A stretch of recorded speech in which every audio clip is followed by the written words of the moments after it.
Personally, I strongly believe that Miss Aryati is one of the most important teachers in my life. She teaches a very difficult subject, but her way of explaining things make it easier to understand. I remember when I was really struggling with her class, but instead of making me feel bad, she gave me advice and encouraged me to keep going. That moment really stuck with me. On top of that, she often motivates students not just academically but emotionally too. For example, she once told me that learning is not about being perfect, but about growing step by step. That really helped me stay confident. So, to sum up, Miss Aryati is important to me because she teaches with clarity and kindness, and she always makes me feel capable even when things get dull.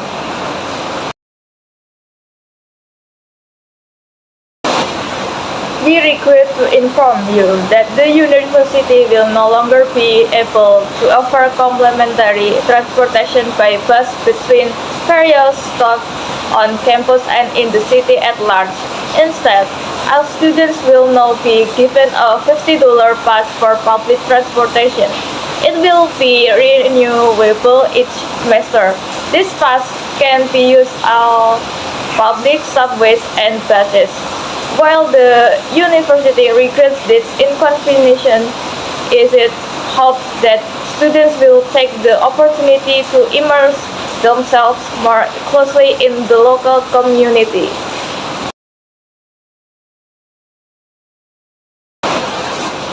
The reading passage announces a change in the university's transformation policy.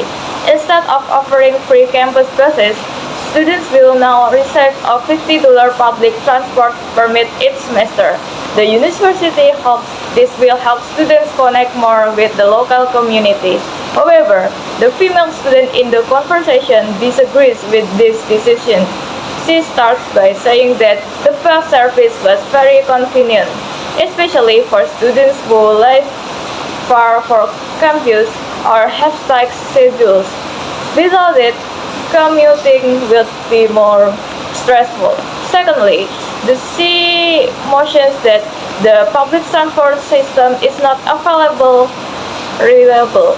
Buses or subways can be late or overcrowded, which could make students arrive late to class. She believes that the university should have asked for student input before making this change. So, to sum up, the female student opposes to new policy because it reduces convenience and may cause more problems for students.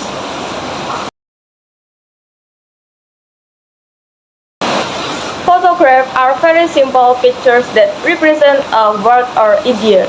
This artwork is the earliest known form of writing, with archaeological discoveries of pictographs dating back to 3000 BC in Mesopotamia and Egypt. Scholars believe that pictographs developed independently in many different parts of the world, including the Middle East, China, and Mesoamerica.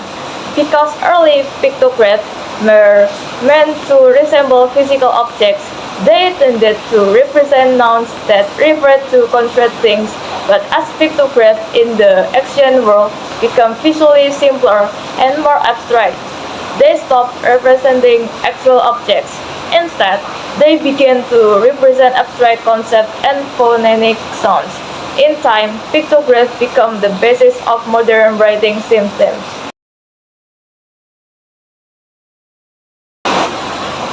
According to the reading, pictographs are simple images that represent real objects, and they were the earliest form of writing. Over time, these pictographs evolved to express abstract ideas, which led to the development of modern writing systems. In the lecture, the professor gives example of how this transformation happened. First, he explained that ancient people started combining pictographs to represent action or relationships. For example, a picture of a man and a fish together could mean the man caught a fish, not just two separated things. Secondly, he mentions that symbols became more stylized and less picture. Instead of drawing detailed image, people began using simple marks that stood for sounds or ideas. This shift helped create alphabet and phonemic writing systems. So after listening, I now understand how pictographs changed from simple drawings into complex systems that could express language and thought.